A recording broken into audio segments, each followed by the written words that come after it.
Jake Morrison stood in the big council room. His hands were tied behind his back.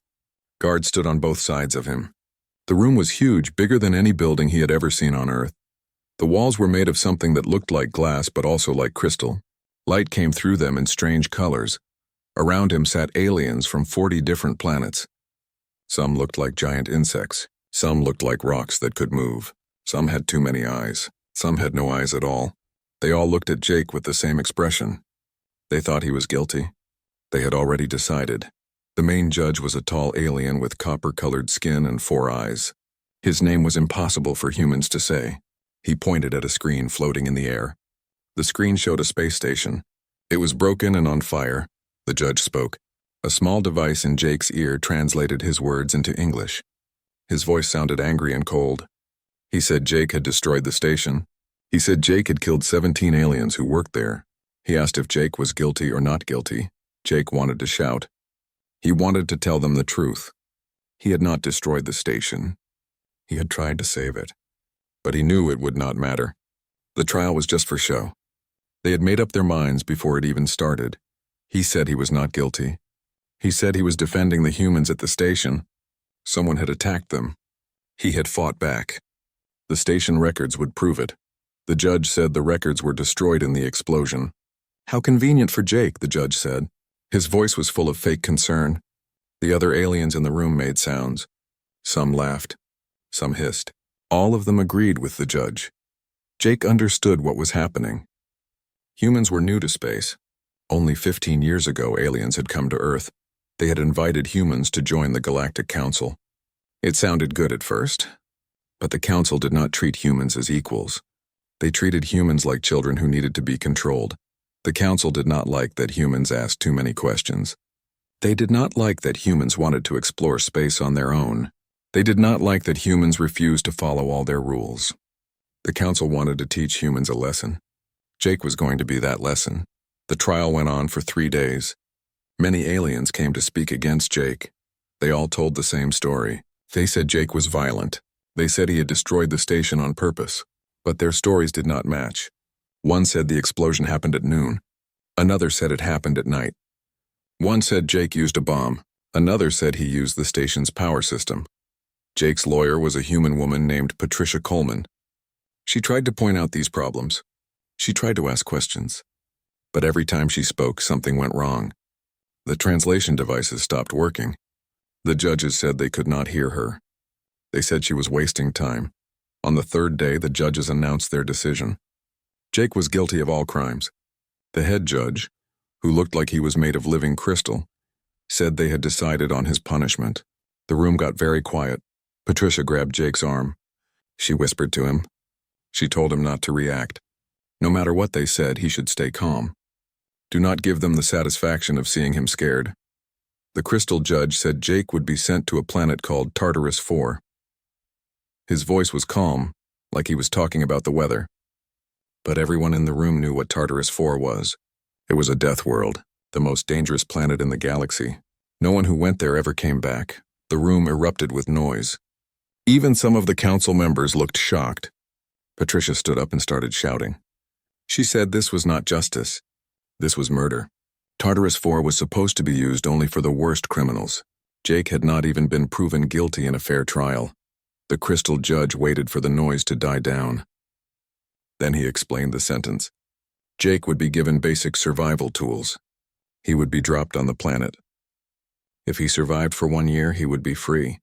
The judge's face seemed to shine as he said this. Everyone knew Jake would not survive even 1 week. Jake asked if anyone had ever survived a year on Tartarus 4. The judge said that was not relevant. The law said 1 year meant freedom. Whether anyone had done it before did not matter. Jake looked at the copper-skinned judge who had accused him. The alien was trying not to smile. This whole thing had been planned. They wanted to get rid of Jake. They wanted to scare humans. They wanted to show what happened when you did not obey the council. Patricia tried to follow as guards took Jake away. She shouted that she would appeal. She would go to Earth's government. She would not let this happen. But they both knew the truth. Earth could not fight the council. Earth was too new, too weak. They would not start a war over one man. Jake turned back to look at her. He told her to tell his sister he was sorry. His sister was graduating from university soon. He had promised to be there.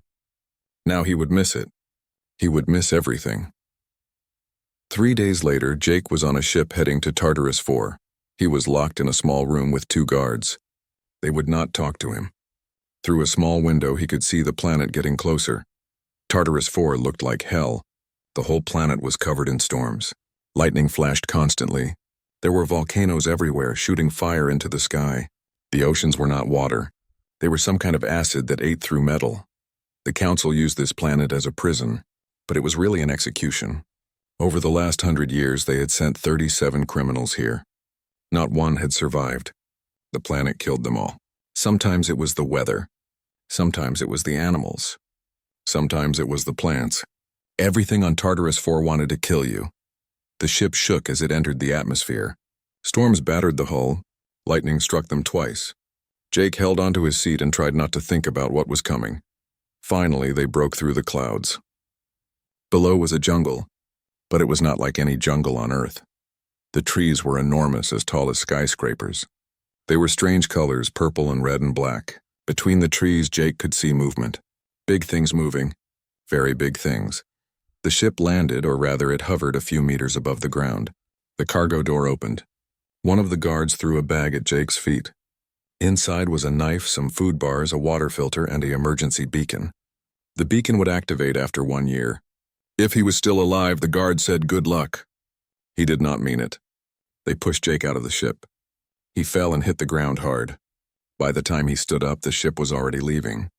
Its engines roared as it climbed back into the sky. Then Jake was alone. Completely alone on the most dangerous planet in the galaxy. The air was thick and hot. It smelled like sulfur and rot. In the distance, something roared. The sound was so deep and loud that Jake felt it in his chest. He picked up the survival bag and looked around. The jungle pressed in on all sides. Everything looked deadly. The plants had thorns as long as his arm. The ground was covered in some kind of moss that moved when he stepped near it. Jake had been a soldier for 10 years. He had fought in 3 different star systems. He had survived situations that would have killed most people. He knew how to handle himself in dangerous places. But this was different. This was not a battle. This was not an enemy he could fight. This was nature, and nature on Tartarus 4 did not care how tough you were. Something crashed through the jungle behind him. Jake did not wait to see what it was. He grabbed the bag and started running. The jungle swallowed him up. His year of hell had begun. 7 days had passed since they dropped Jake on Tartarus 4. He should have been dead already. In fact, he almost died 3 times. The first time was on day 2. Jake was looking for water when he found a cave. Inside the cave were spider creatures. Each one was as big as a dog. They had 8 legs and fangs that dripped with poison. There were hundreds of them. Jake tried to back away slowly, but he stepped on something that made a clicking sound. All the spiders turned to look at him at once. Then they attacked. Jake ran. The spiders chased him. One of them bit his leg. The pain was incredible, like his leg was on fire. He found a broken fuel cell in his survival bag. He used his knife to open it. Then he made a torch. When the spiders got close, he used the torch like a flamethrower. The spiders did not like fire. They ran away, but Jake's leg was badly hurt. The wound got infected and he had a fever for 2 days. The second time he almost died was on day 4. He was so thirsty. He found a stream with clear water. It looked safe. He drank from it. That was a mistake. The water had tiny creatures in it that he could not see. They got inside his body and attacked his nerves. For a day and a half, Jake was out of his mind. He had horrible dreams.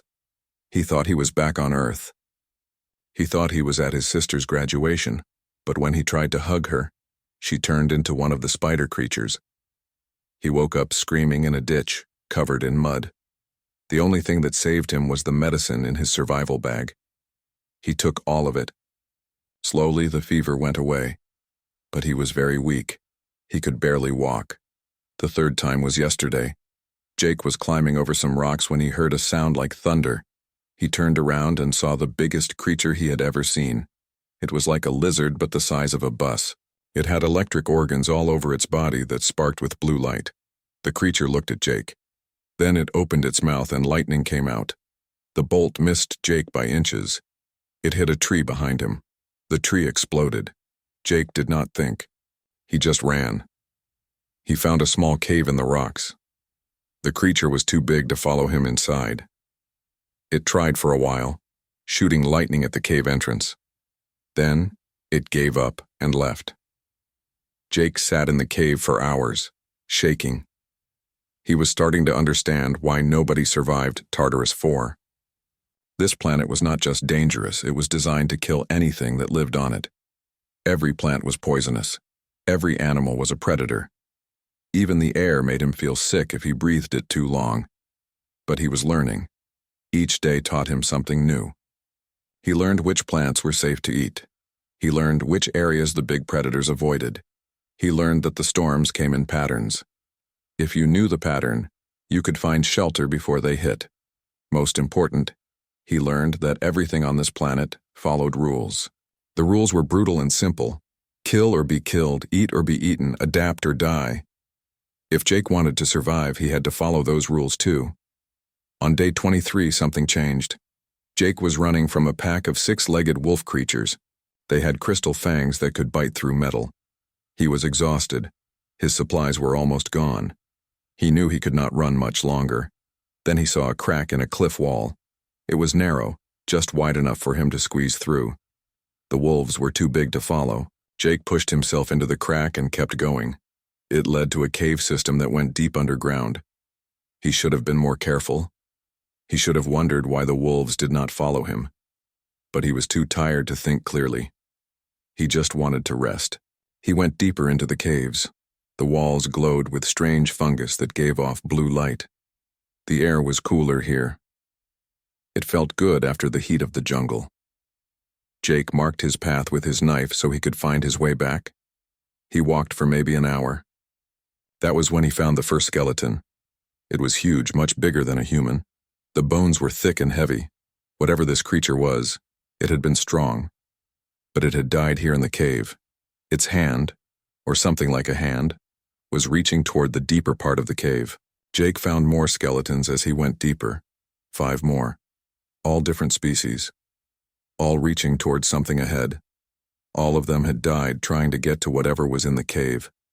Every part of Jake's brain told him to turn back. This was dangerous. This was stupid, but he had always been curious. It was one of his worst traits. He kept going. The cave opened into a huge chamber. It was as big as a football stadium. In the center was a pool of liquid that looked like mercury. It was perfectly round and completely still. Jake walked closer. His footsteps echoed in the huge space. Something moved in the pool. Jake stopped walking. He watched as something rose out of the liquid. It was shaped like a person but made of the same silver stuff as the pool. It had no face, no eyes, no mouth. Just a smooth surface that reflected the glowing fungus on the walls. Jake reached for his knife. But before he could grab it, he heard a voice in his head. It did not speak out loud. It spoke directly into his thoughts. The voice said he should not be here. It asked what he was. Jake said he was human. He said his name was Jake Morrison. He said the council had sent him here to die. The silver creature moved closer. It asked why Jake came to the cave. Jake explained he was running from predators. He did not know anything was down here. The voice in his head seemed surprised. It said 37 others had been sent to this planet before. All of them came looking for the voice. All of them sensed something powerful in the caves. All of them died trying to reach it. But Jake was different. He was just trying to survive. Jake asked what the creature was. The voice said it was the last of its kind. It was a prisoner, just like Jake. It said it was what the council feared most. It said it was the reason they turned this planet into a prison. Jake looked at the skeletons around the chamber. He asked if the creature killed them. The voice said no. They died trying to make a deal with it. They wanted its power. They wanted to use it to escape. But the planet killed them before they could complete the bond. The creature asked Jake a question. Did he want to survive? Did he want to go home? Did he want to make the council pay for what they did to him? Jake said yes to all three questions. More than anything, he wanted those things. The creature moved even closer. It said it could help him. It offered a deal. It would bond with Jake. It would live inside his mind and body. It would give him knowledge and power. It would help him survive this planet. In return, Jake would carry it away from Tartarus 4 when his year was up. Jake asked what happened after they escaped. The creature said they would get revenge on the council. They would expose the truth about what the council had done. They would make sure this never happened to anyone else. Jake thought about it. This could be a trap. The creature could be lying. It could take over his mind and use his body for its own purposes. But Jake was going to die soon anyway. Without help, he would not last another month on this planet. He told the creature he would accept the deal. But he had one condition. If the creature tried to control him or turn him into a puppet, Jake would find a way to kill both of them. He made that very clear. The creature seemed to approve of this. It said Jake could call it Legion. It said that name meant it was the last of many. It reached out with something like a hand. Jake took the hand. The moment they touched, everything changed. The creature flowed into him like water. Jake felt it entering his body, spreading through his blood, connecting with his brain. Information flooded his mind. Too much information. He saw things he could not understand. He knew things he had never learned. He saw the history of Legion's people. They had been the first species in the galaxy to travel between stars. They had built amazing things. They had helped younger species develop. They had been teachers and guides. Then he saw the betrayal. The younger species grew powerful. They became jealous of their teachers. They wanted to take over. They started a war. They killed Legion's people. All of them. Then they erased them from history and took credit for all their discoveries. Those younger species became the Galactic Council. Everything they claimed to have invented was stolen from Legion's people. For 3,000 years they had kept this secret. They imprisoned the few survivors on death worlds so the truth would never come out. When Jake woke up, he was lying on the cave floor, but he felt different, stronger. The pain from his old wounds was gone. His mind felt sharper, and in the back of his thoughts he could feel Legion's presence, not controlling him, just there, like a voice he could talk to whenever he wanted. Jake stood up. His body felt light and powerful. He looked at his hands. His skin had a slight silver shine to it now. Legion said that would fade when needed, but right now, it would help protect him from the planet's harsh environment. Legion told him they had 342 days left until the beacon activated. They would use that time to prepare. Jake would learn everything Legion knew. He would become strong enough to face the Council, and together, they would change the galaxy. Jake walked out of the cave. The wolf creatures were still waiting outside, but this time Jake did not run. With Legion's knowledge flowing through his mind, he knew exactly what to do. The wolves attacked. Jake moved faster than he ever had before. In seconds, it was over. The wolves lay dead at his feet. Jake looked up at the stormy sky.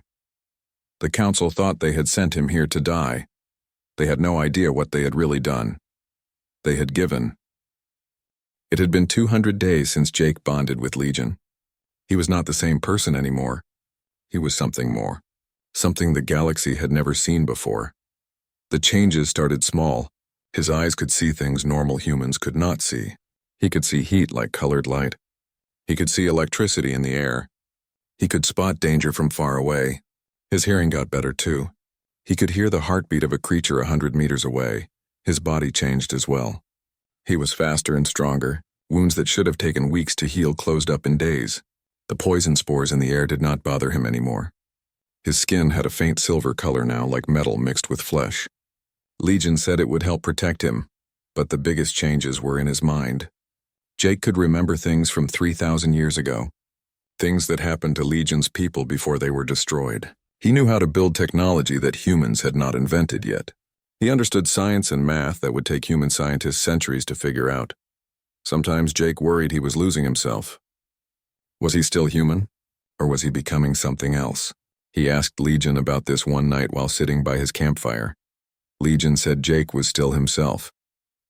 The knowledge and power were just tools, like learning a new language or a new skill.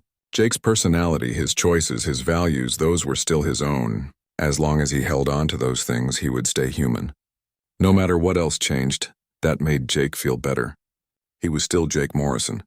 He was still the kid from Earth who joined the military to see the stars. He was still the man who stood up to the council. He was just better equipped now to finish what he started. The training became more intense as time went on. Legion taught Jake how to control matter at a tiny level. He could make things change shape or become stronger. He learned how to connect with computers using only his mind.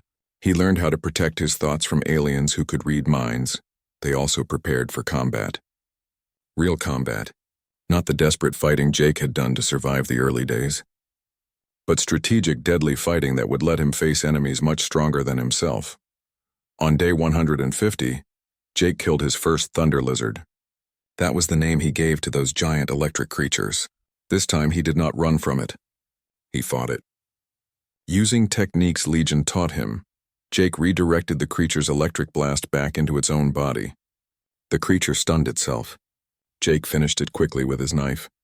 The meat from one thunder lizard fed him for a month. By day 200, Jake had built a base camp in the volcanic mountains. Most predators avoided this area because of the heat and poisonous gases. But Jake and Legion could filter the air and regulate body temperature. They were safe here. Jake made tools from bones and metal he found in the rocks. He even trained some of the smaller predators to guard his camp while he was away. On day 250, Jake built something amazing. Using what Legion taught him and materials from his camp, he built a communication device. It was not powerful enough to reach Earth, but it could connect to the Galactic Network, the same network the Council used to talk to all their worlds. Jake sent a message to Patricia, his lawyer. He used her secret encrypted channel that only she could access. The message was short. It said he was alive. It said he was doing well. It said he would see her in 115 days. He told her to warn the council. They should prepare a welcome party. 3 days later, Patricia sent a reply. She sounded shocked and happy. She thought Jake was dead. The council had refused all appeals. They closed his case and threatened Earth with sanctions if anyone kept asking questions. She warned him to be careful. The council was watching Earth closely now. Jake read her message several times. Then he deleted it from his device. Patricia was right to be careful. The council would be monitoring all communication to and from Earth. Let them watch. Let them think Earth was defeated.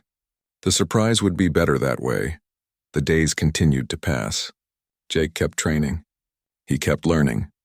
He kept preparing for the moment when he could finally leave this planet and make the council answer for their crimes. Then, on day 345, something unexpected happened. Legion suddenly went alert in Jake's mind. Something was entering the planet's atmosphere, something that should not be there. Jake grabbed his weapons. He had made better ones now. A staff made from thunder lizard bones that could channel electricity. An energy weapon powered by technology Legion helped him build. He was ready for whatever was coming. A ship landed in his camp clearing. It was small and fast. The design was strange, like it was made from liquid metal that had frozen in place. The door opened and someone stepped out. The being looked almost human, but its skin was silver like Legion's pool in the cave. It had a face with 2 glowing eyes and a mouth that smiled. Jake knew immediately what this was. Another one of Legion's people. Another survivor. The being spoke out loud instead of in Jake's head. It called Legion by name. It said it was surprised Legion was still alive after all these years. It wondered how Legion had escaped the prison in the planet's core. Legion spoke through Jake's mouth. A weird feeling. Legion called the visitor Nexus. Legion asked how Nexus escaped from its own prison. Nexus said it found a host just like Legion. It pointed to itself. Though Nexus said its host was more willing than Jake appeared to be, Jake took control back and spoke for himself. He said he was plenty willing. This was a partnership, not possession. He and Legion had an agreement. Nexus studied Jake with those glowing eyes. It said Legion always had strange taste.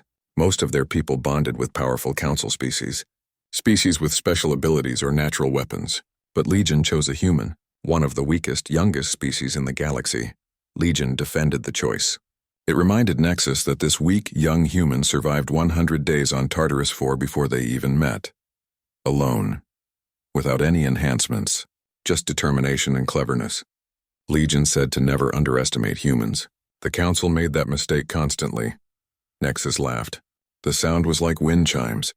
It said Legion had grown fond of its host. Then it explained why it came. Other survivors like them were escaping their prisons. They were organizing, planning revenge against the council. Nexus came to invite Legion to join them. Jake asked what kind of revenge they planned. Nexus said total revenge. Complete revenge. They would destroy the council and every species that helped them. They were the first intelligent species in the galaxy. They would be the last. Everyone else would pay for what happened to their people. Jake felt Legion pull away from that idea. Legion said that would mean killing trillions of innocent beings. It would mean genocide on a scale the galaxy had never seen. Nexus said the council did the same thing to their people. Why should they show mercy when mercy was never shown to them? Jake stepped forward. He said revenge was one thing. Mass murder was different. Most beings in the galaxy had nothing to do with what happened to Legion's people. Many species were not even spacefaring when Legion's people were destroyed. Killing them would make Nexus and its friends into the monsters the council claimed they were. Nexus's glowing eyes narrowed. It said Jake talked like a naive human, so idealistic, so foolish. It asked Legion if Jake's morals had infected it. Legion said Jake was right. They wanted justice, not random slaughter. The council leadership had to answer for their crimes. But the species they ruled were not the enemy. Some of them did not exist yet when the war happened. Nexus said they were weak. It said Jake would betray Legion eventually. All hosts did. They always chose their own species over their bonded partner when it mattered. Jake said Nexus could think whatever it wanted. But they were not interested in joining a genocide club. He told Nexus to leave his planet. Now. Nexus stared at Jake for a long moment. Then it turned and walked back to its ship. Before the door closed, it said one more thing. When the war came, and it would come, do not expect mercy. Legion and Jake would be treated as traitors, as council collaborators, as enemies. The ship lifted off and disappeared into the stormy sky. Jake let out a breath. That made things complicated, Legion agreed. Now they had enemies on both sides. The council that imprisoned them, and the survivors who thought they were traitors. They were caught in the middle. Jake said being in the middle was not always bad. If they could expose the council's crimes without supporting genocide, they might be able to create a third option. A new way forward. A galaxy built on truth and justice instead of lies and power. Legion asked if Jake really thought that was possible. Jake admitted he did not know, but he knew it was worth trying. They had 20 more days until the beacon activated, 20 days to prepare. Then they would find out if they could really change the galaxy, or if they would die trying. Jake looked at the sky where Nexus's ship had vanished. The easy path would be to join Nexus, to get revenge through destruction. But that was not justice. That was just more violence. Jake had not survived this long to become the villain in someone else's story. He would find another way. He had to. Day 365. 1 full year. The beacon in Jake's survival pack began to pulse with a red light. It sent a signal into space. The signal said someone on Tartarus 4 was still alive. The council would have to come check. Those were the rules. Jake stood in the same clearing where they had dumped him exactly 1 year ago. He looked different now. His body was lean and hard. His skin had faint silver lines running through it. His eyes had changed color slightly, but he was still recognizably human. Still, Jake Morrison. Legion said the council would expect to find a body, or nothing at all if the predators had been thorough. They would not expect Jake to be alive and healthy. They definitely would not expect what he had become. 3 hours after the beacon activated, a ship appeared in the sky. It was much bigger than the transport that brought Jake here. This was a diplomatic vessel with weapons and security forces. The council was taking no chances. The ship landed 50 meters away. The cargo door opened. 6 beings stepped out. 3 were guards in heavy armor. 3 were council officials in fancy robes. Jake recognized one of them, the copper-skinned prosecutor from his trial, the one with 4 eyes. They all stopped when they saw Jake. He was standing in the center of the clearing, very much alive, arms crossed, waiting for them. He could see the shock on their faces. The prosecutor spoke first. His translator turned his words into English. He said this was unexpected. They came to check the beacon and recover any remains. He did not actually say he was disappointed Jake was alive, but Jake could hear it in his voice. Jake said he was sorry to disappoint them. But he survived. 1 full year as required by his sentence. That meant he was free to go, right? The officials looked at each other. They had a whispered conversation. Jake could see them trying to figure out what to do. They needed him dead, but the rules said 1 year meant freedom. They could not break their own rules too obviously. A crystalline official spoke up. It said they needed to verify Jake was really Jake Morrison, not some clone or trick. He would have to submit to medical testing. Only then could they grant clemency. Jake said that was fine. He expected nothing less. But he wanted to make something clear. He knew they were looking for a reason to kill him. A human surviving Tartarus 4 made the council look weak. It raised questions they did not want to answer. The prosecutor's skin got darker. That meant anger in his species. He started to say Jake was being paranoid. But Jake interrupted him. Jake said he took precautions. Over the past year, he discovered things about Tartarus 4. Things the council wanted to keep secret. He set up dead man switches. If anything happened to him, if he disappeared or had an accident, everything he learned would be broadcast across every communication channel in the galaxy. That got their attention. The guards shifted nervously. The officials went very still. They asked what kind of information he had. Jake said he found out about the species that came before the council, the ones who built all the technology the council claimed as their own. He learned what really happened to them. And he learned that survivors were imprisoned on worlds like this one. For a moment, no one spoke. Then Jake's eyes flashed with silver light. Just for a second. Just enough to show them Legion was real. The effect was immediate. The guards raised their weapons. The officials backed away. The prosecutor looked genuinely frightened now. Jake told them to put the weapons down. If he wanted them dead, they would be dead already. A year on Tartarus 4 taught him to be very efficient at killing. The crystalline being said Jake had bonded with an architect. That was forbidden by council law. He must surrender immediately for study and containment. Jake knew what study meant. It meant dissection. They would cut him apart to see how the bond worked. Then they would kill him. He told them that was not going to happen. Instead, here was what would happen.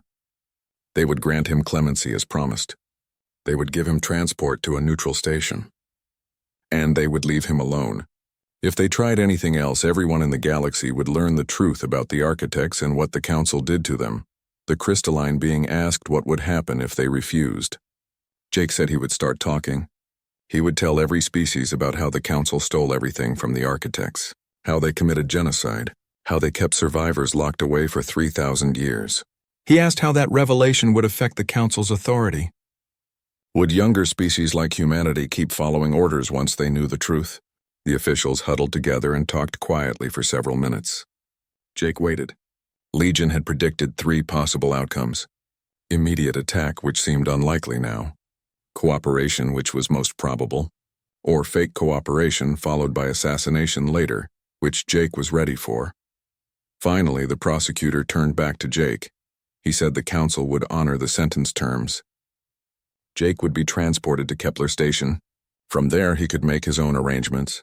But the crystalline being added, Jake would be marked as a person of galactic interest. They would monitor his movements. Any suspicious activity would be investigated. And if he tried to spread information about the architects without authorization, he would be detained. Jake agreed to those terms, even though he had no intention of following them. He walked toward the ship. As he passed the prosecutor, he could see hatred in all 4 eyes. This alien wanted him dead so badly, but he could not do it. Not without breaking the council's own laws.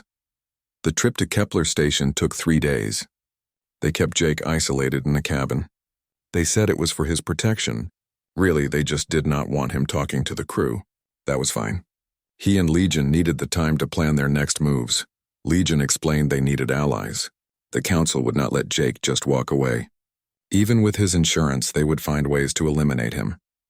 They needed support from other species, especially from humans, but Jake worried about dragging Earth into this. The council was already looking for excuses to punish humanity. If Jake made trouble, they might impose sanctions or worse. Legion said they could not rely only on humans anyway. They needed to find other species who felt marginalized by the council. Younger civilizations who were denied access to advanced technology. They would see the truth about the architects as proof their suspicions were right. Jake said they needed more than just historical revelations. They needed physical proof, something that could not be dismissed as lies or conspiracy theories. Legion mentioned the caches, hidden facilities where the architects stored their most advanced technology. If they could find even one, it would provide undeniable proof. Technology that was thousands of years ahead of what the Council claimed to have developed. Jake asked where the nearest cache was. Legion said there was one in a star system about 40 light-years from Kepler Station. It was an underground laboratory where the architects were developing instantaneous communication technology. The Council destroyed the surface facility but never found the laboratory beneath. The problem was getting there. 40 light-years would take time even with wormhole gates. And they needed a ship, one that was fast and could avoid Council detection. When they arrived at Kepler Station, the Council officials gave Jake one final warning. They told him he was being watched. The Council had eyes everywhere. He should not mistake mercy for freedom. Jake thanked them for their concern and stepped onto the station. As soon as the Council ship left, Legion told him about the tracking devices. They had sewn 3 into his clothes. Jake found a maintenance corridor and crushed all 3 devices. Then he bought new clothes with money Patricia had arranged through secret channels. Now he needed to find a ship. Jake spent hours walking through the station's docking bays. Most ships were too slow or too obvious. Then he saw one that caught his attention. It looked old and beat up on the outside, but Legion's sensors detected something unusual. The engine signature was wrong for a ship that size. Someone had modified it extensively. Jake walked up to the ship and knocked on the hull. The door opened. A human woman looked out. She was in her 30s with short hair and a mechanical arm that hummed with advanced technology. She asked what he wanted. Jake said he needed transportation, someone who did not ask questions and could keep secrets. He was willing to pay triple the normal rate. The woman studied him carefully. Then she smiled slightly. She said he was that guy, the human who survived Tartarus 4. Word traveled fast on stations like this. Jake admitted it. He asked if that changed her answer. The woman said it made things more interesting. Her name was Kate Sullivan, former military, current independent operator. If Jake had the credits and was not planning to get her arrested, she would take him anywhere he needed to go. When they shook hands, Kate's mechanical arm interacted with the silver traces in Jake's skin. Her eyes widened. She said he had interesting modifications. Jake said it had been an eventful year. Kate grinned and told him to come aboard. Her ship was called the Vagrant, and she was ready to cause some trouble. The Vagrant traveled for 2 weeks through quantum slip space. That was a way of traveling faster than light. Kate's ship was heavily modified. It could go places and do things most ships could not. During the journey, Jake learned about Kate. She was more than just a smuggler with a fast ship. She had been part of Earth's first exploration teams after humans joined the Galactic Council. She saw things out there that disturbed her.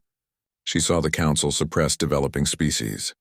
She saw them steal resources from worlds that could not fight back.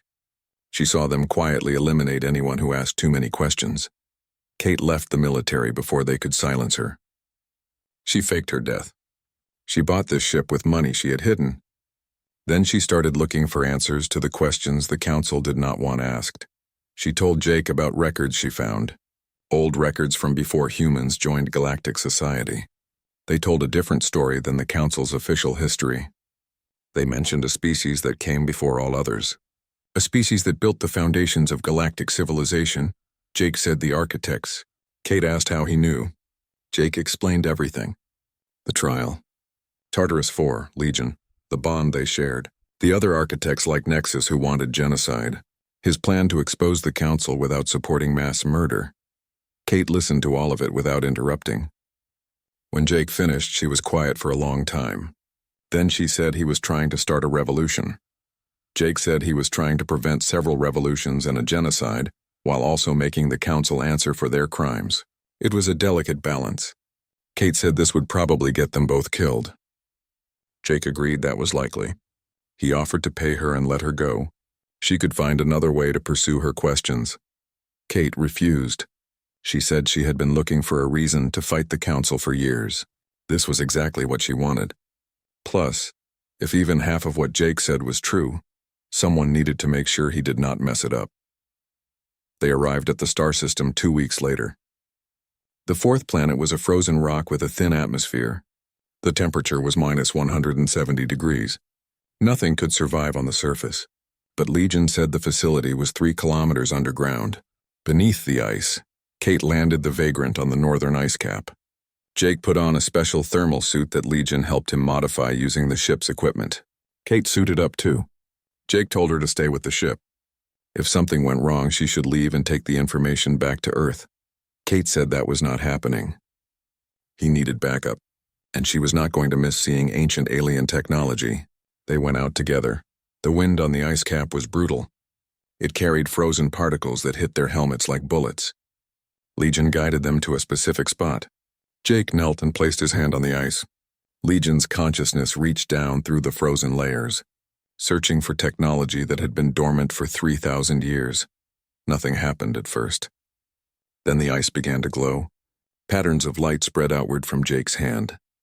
The patterns grew more complex. The ice shook. Then, with a sound like breaking glass but much louder, a huge section of ice split open. A platform rose from below. It carried Jake and Kate down into the depths. The walls of ice glowed as they descended. Jake could see equipment frozen in the ice.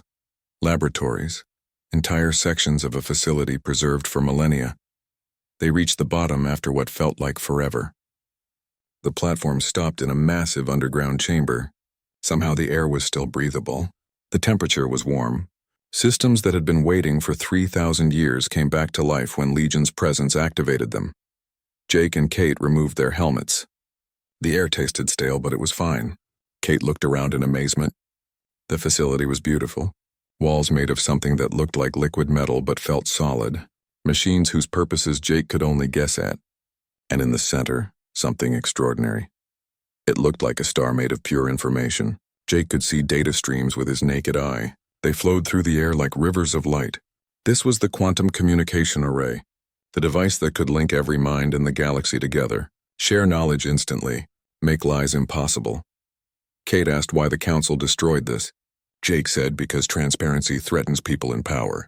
If everyone could see everyone else's thoughts, the Council's lies would be exposed immediately. They could not allow that. Jake approached the array. He could feel its power calling to Legion inside him. He asked if they could activate it. Legion said yes, but doing so would announce their location to everyone in the galaxy. The Council, Nexus's group, everyone. They would have minutes at best before ships arrived to destroy or capture them. Jake said they should make those minutes count. They would broadcast everything. The truth about the architects, the Council's crimes, the technology that was suppressed. They would give every species in the galaxy the choice they had been denied. Kate warned this could cause chaos. Species might go to war over this information. Governments could collapse. Jake said that might happen, but at least it would be their choice. Right now, the Council made all decisions and everyone else followed orders. It was time to change that. Kate was silent. Then she nodded. She said they should burn it all down. How did they activate this thing? Legion guided Jake to a central console.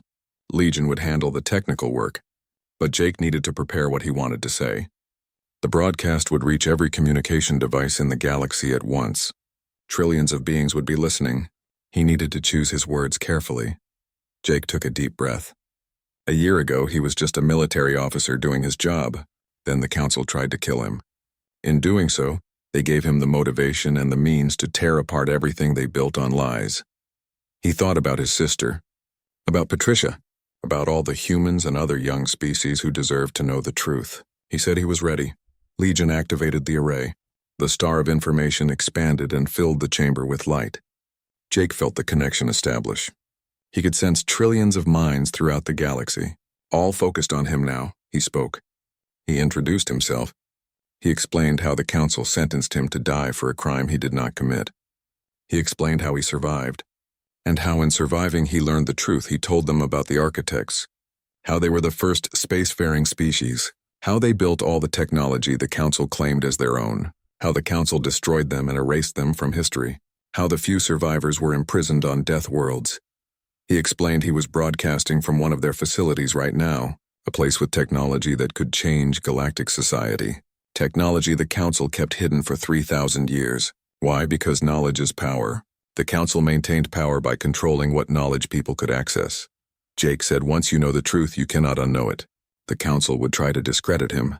They would call him a criminal and a liar. They would do everything to maintain control. He told everyone not to let them. Question everything. Demand answers. He was uploading coordinates to other architect facilities right now. Go see the truth yourselves. Then decide what kind of galaxy you want to live in. One where a small group decides everything for everyone, or one where every civilization has access to the knowledge they need to reach their full potential. The choice is yours. Make it count. The broadcast ended. The array continued uploading data, proof, evidence, everything needed to verify what Jake said. Kate said that was quite a speech. Legion said it was necessary, and now they needed to run. Multiple ships were entering the system. Council forces. Nexus's coalition. Unknown vessels. Everyone wanted them now. They raced back to the platform. Explosions rocked the facility as they ascended. Ships were firing on the surface, trying to destroy the array. But they were too late. The upload completed just as Jake and Kate reached the Vagrant. Kate started the engines and lifted off. Plasma fire from a Council cruiser barely missed them. She asked where they should go. Jake said anywhere but here. They needed to hide while the galaxy processed what just happened. The Vagrant jumped to slipspace as the first real battle began. Ships from different factions started fighting each other. The system erupted into chaos.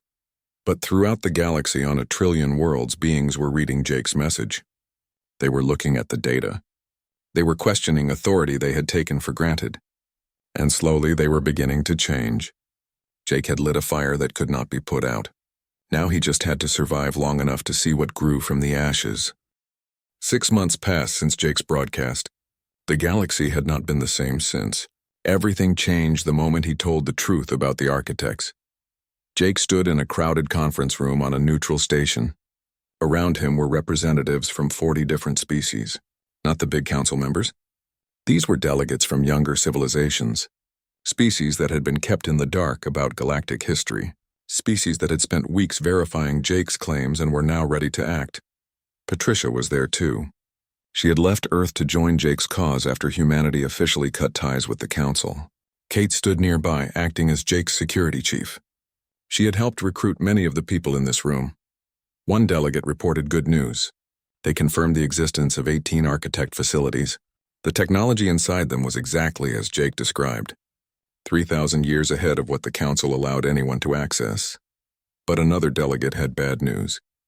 The Council refused all diplomatic contact. They declared Jake and anyone who supported him as enemies of galactic peace. They threatened military action against species that investigated the architect sites. A third delegate mentioned Nexus's coalition. They offered an alliance. They promised to share their advanced technology if the delegates supported their campaign against the Council. But everyone in the room knew what that campaign really meant. Genocide, the complete destruction of Council species. Jake said no firmly. They had discussed this many times already. Nexus wanted revenge through mass murder. That was not justice. That was just more violence.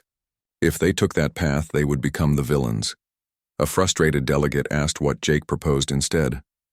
The Council would not negotiate. They could not afford to admit their guilt. So what was the plan? Jake said they would not negotiate with the Council. Instead, they would build something new. They would use architect technology to create a different kind of galactic order, one based on transparency and equal access to knowledge.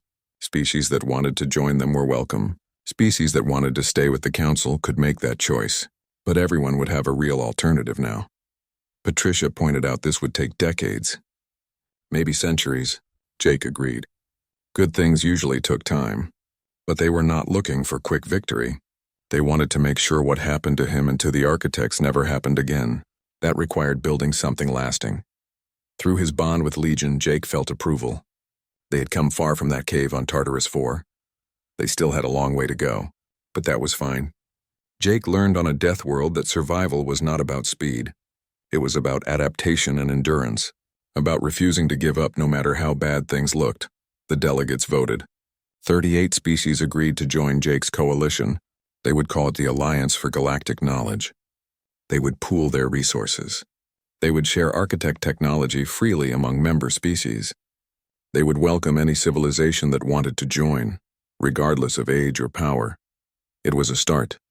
A small start, but a start nonetheless.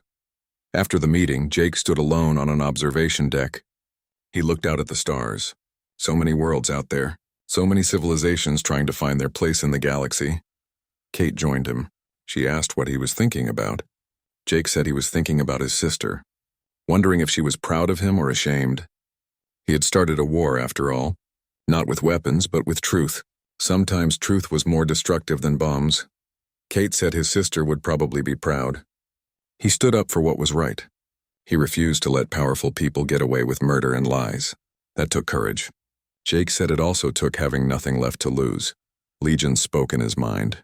It said Jake had more to lose now than when he was on Tartarus 4. He had friends. He had allies. He had people who believed in him. He had a cause worth fighting for. Those were precious things. Worth protecting, Jake agreed. That was why they needed to be careful. The Council would strike back eventually. So would Nexus's group. They were caught between two enemies, both of whom wanted them dead. They needed to be smart, patient, ready for anything. Patricia found them on the observation deck. She looked worried. She had news. Earth's government sent a message. The Council was pressuring them, demanding they denounce Jake publicly, demanding they hand over any humans who joined his alliance. Earth was trying to resist, but the pressure was intense. Jake asked what Earth needed. Patricia said they needed proof the alliance was legitimate. Proof they were not just terrorists or criminals. Proof that other species supported the cause. If Earth could show the Council that 38 civilizations stood with Jake, it would be harder for the Council to isolate them. Jake said he would make a formal statement. The Alliance would publicly declare support for Earth's right to make its own choices. They would offer economic and technological partnerships. They would show the galaxy that Earth was not alone. Over the next few weeks, things moved quickly. The Alliance opened embassies on member worlds. They began sharing architect technology carefully. Not weapons, not dangerous tools, but medical advances, agricultural improvements, clean energy systems, things that would improve lives without destabilizing societies. The Council responded with sanctions and threats, but they were careful. They could not be too aggressive without proving Jake's point. They claimed to stand for peace and cooperation. Starting wars to maintain their authority would contradict that claim. Meanwhile, Nexus's coalition grew more aggressive. They attacked Council outposts.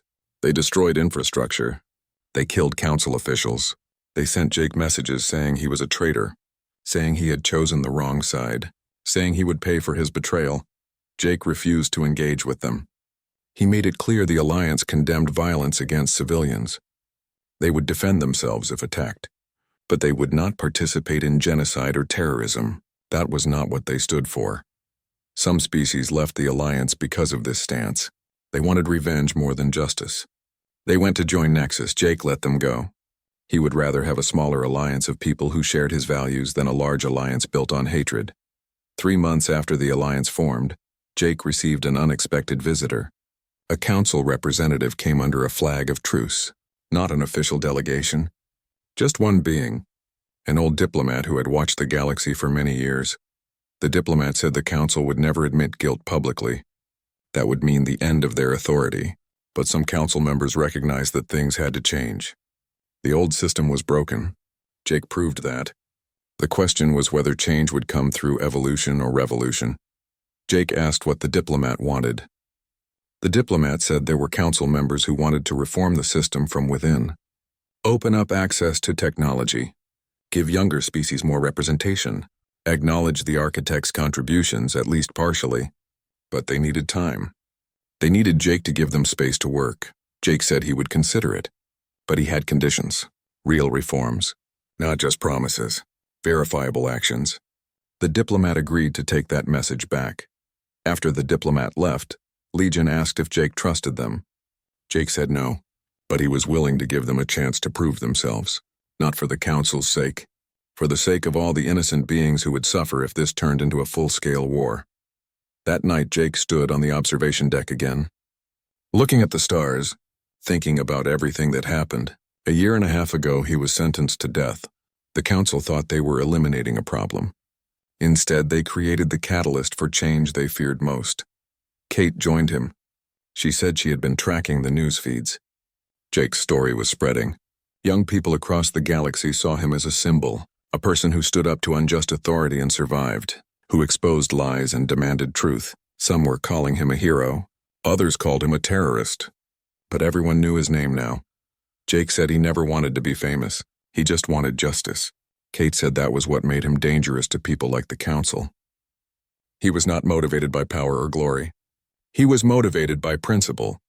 That made him unpredictable and impossible to corrupt. Legion said they should rest. Tomorrow would bring new challenges. It always did. But they were ready. They had survived Tartarus 4. They had exposed the council's greatest secret. They had built an alliance from nothing. Whatever came next, they would face it together. Jake agreed. He headed to his quarters. As he walked through the station, he passed members of different species. Some nodded respectfully. Some looked at him with fear. Some with hope. He had become a symbol whether he wanted to be or not. The man who came back from death with the truth. The council sent him to Tartarus 4 to die. They wanted to make an example of him, to show what happened when you challenged their authority. Instead, he came back with their worst nightmare. Not weapons or armies, but truth, and the will to fight for it.